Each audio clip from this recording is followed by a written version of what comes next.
belle matinée. J'espère que tout le monde va très bien. Ici, c'est Queen Esther. Alors aujourd'hui, j'ai fait une petite réflexion que j'aimerais partager avec vous. Je vais l'intituler Le train de la vie. C'est quoi le train de la vie? Pour moi, la vie, au sens figuré, c'est comme un train. C'est comme un train et tout au long de votre vie, il y a des gens qui vont entrer, il y a des gens qui vont descendre. Alors, qu'est-ce qui se passe? Il y a des gens qui rentrent dans votre train de vie et ils ne vont pas arriver à la gare, au terminus. Ils vont devoir descendre quelque part dans le parcours. Mais qu'est-ce qui se passe généralement? Généralement, on est très offusqué, on est parfois fâché, on est surpris, on se demande, mais qu'est-ce qui s'est passé? Pourquoi cette personne qui m'avait juré fidélité, qui m'avait juré, comment je veux dire, qui avait juré être là pour moi tout le temps, est partie comme ça, sans rien dire? Qu'est-ce qui se passe? Eh bien, on doit comprendre que dans la vie, nous avons des missions de vie. Je me rappelle encore quand j'étais employée, il m'arrivait d'aller très souvent en mission.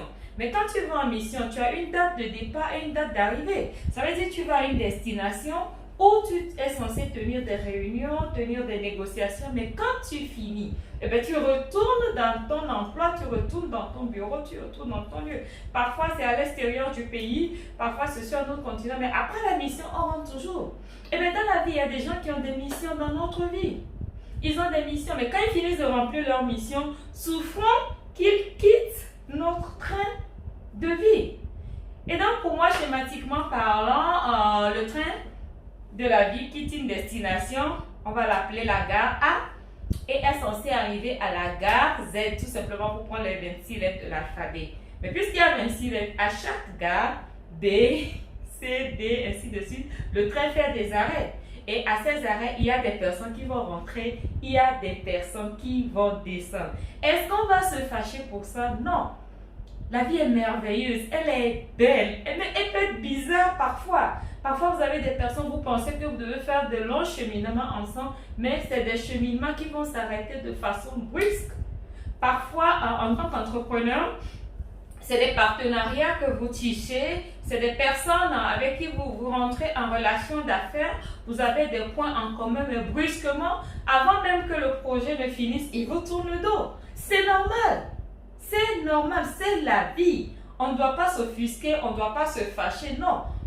On doit pouvoir comprendre que c'est comme ça. J'ai mis du temps à réaliser ça. En tant qu'entrepreneur, j'en ai beaucoup souffert. En tant que réseauteur surtout. Parfois, vous rencontrez des personnes, vous pensez que vous allez bâtir un grand réseau et que c'est une expérience qui va durer toute la vie. Et paf, en plein chemin, ces personnes qui ont promis faire de vous une étoile, ces personnes qui ont promis travailler pour vous faire avancer, ces personnes à qui peut-être c'est vous qui avez promis aider à construire un réseau, vous voyez que ces personnes vous tournent tout simplement. L'autre côté, le plus dur de la chose, c'est en couple. On s'est mariés, on est allé à la mairie, on a porté la bague, on dit c'est pour le bonheur et le pire, n'est-ce pas?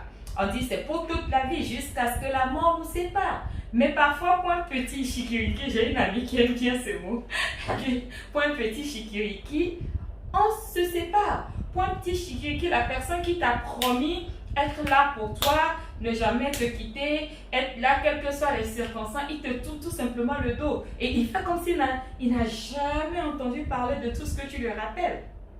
On doit pouvoir comprendre la vie ainsi faite. Pourquoi est-ce qu'on peut vivre à côté de quelqu'un, avoir juste 1 million mutuel mais ne jamais se rencontrer? Juste parce que cette personne n'est pas dans ton plan de vie, n'est pas dans ton programme de vie, n'est pas dans ta destinée. Et donc tu peux ne pas rencontrer cette personne jusqu'à ce que tu meurs ou qu'elle meure. Mais si tu rencontres quelqu'un dans cette vie, sache absolument que cette personne fait partie de ton plan de vie, est dans ton train de vie. Mais sache aussi qu'à tout moment, quand la vie le décidera ou quand sa mission sera terminée, quand d'autres réalités vont surgir, cette personne peut descendre de ton train de vie.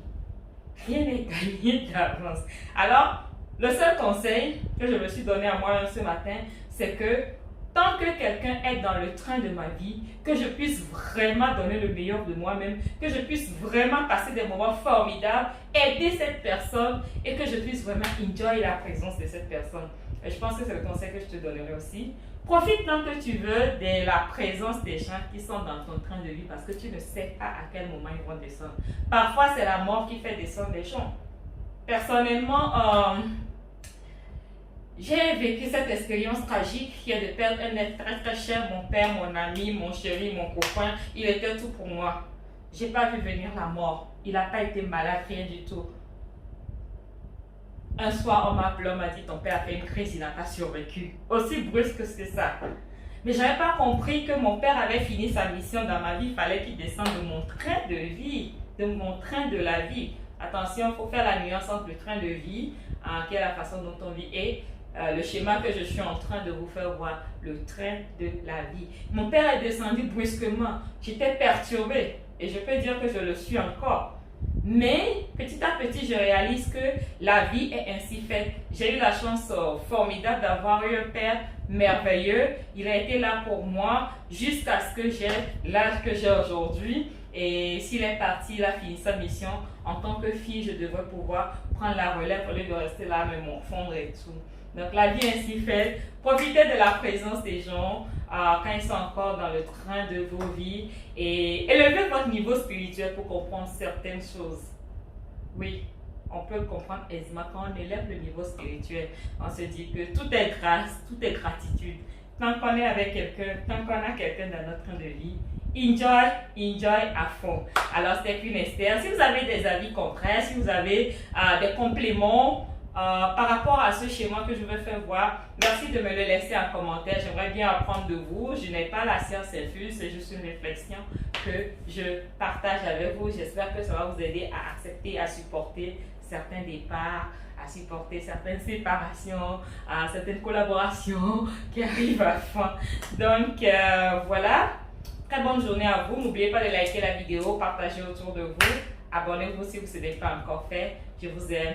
Bye bye.